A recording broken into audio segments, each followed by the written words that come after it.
Our next resident is Wanda Gelles, who died in 1940.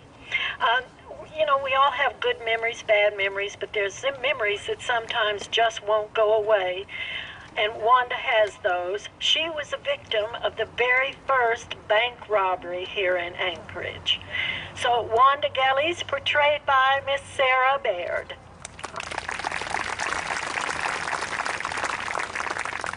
Good evening. Say, raise your hand if you've heard of an Alaskan named Elmer Rasmussen. Huh? And what business was he in? That's exactly right. He was a banker. What I bet you didn't know is that the Bank of Alaska, which would later become NBA, the National Bank of Alaska, started in a tiny iron shack in Skagway in 1910. In 1918, it moved to Anchorage, same year as me. Anchorage was alive with activity with all the railroad construction. I was 26 and determined to make something of my life in this brand new town. It was an exciting time. My name is Wanda Gelles, and I didn't work for Elmer Rasmussen. I worked for his father, Edward. I was a trained, skilled bookkeeper. With World War I causing financial upheaval even this far north, Mr. Rasmussen assumed leadership of the bank. Mr. Rasmussen was self-educated and smart. I liked working for him. Except for one day. The day I became Anchorage's first bank robbery victim. It was lunch hour, and I was alone at the bank. A customer came in needing cash, so I was counting it out when I heard the door open and I looked up. There was a man I'd never seen before with a gun pointed right at me, the biggest gun I'd ever seen. He demanded all the money from my teller's cage and then wanted more. He forced the customer and me into the vault at gunpoint, our hands up. Help! Mr. Rasmussen! Somebody please help us! Thank goodness there wasn't a time lock. Well, that's a timer designed to keep someone from opening a vault until some preset time, even if they know the correct combination.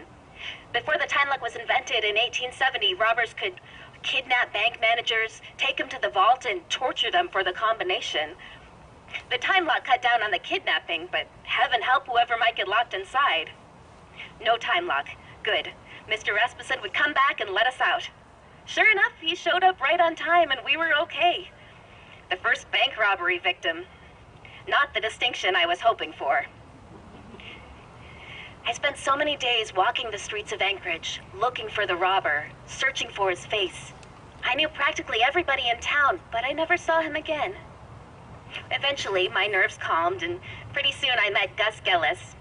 They called him the Optimo Kid because he was a record salesman for Optimo cigars. He was 15 years my senior, but he sure charmed me. We got married in 1921, and I quit my job at the bank to do bookkeeping for Gus's ventures. Gus was a representative for the National Grocery Company for the whole territory of Alaska. He helped found the Anchorage Airways and the first radio station, KFQD. He also helped start Alaska Guides, which promoted hunting and fishing here. And the Evan Jones Coal Company. It was a lot of bookkeeping. I also raised 3 children. I was active in the school board and in many other civic organizations. All that time, I still checked every stranger to make sure he wasn't the guy who put me in a vault. But then I got sick. Real sick, for a long time. I died when I was 48. Gus and our son-in-law moved out of the house and converted it to the Knick Arms Apartments. Gus followed me 3 years later.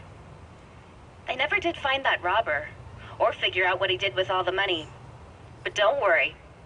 I took a good long look at every one of you before I started talking. And he's not here. So thank you all for coming.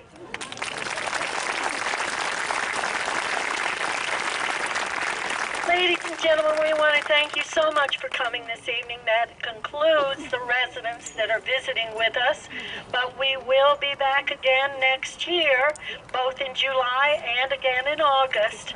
Now, should you feel the need to pay your respects to any of the people that you saw this evening, there's flags marking their graves. Have a good evening and a safe trip home. Thank you.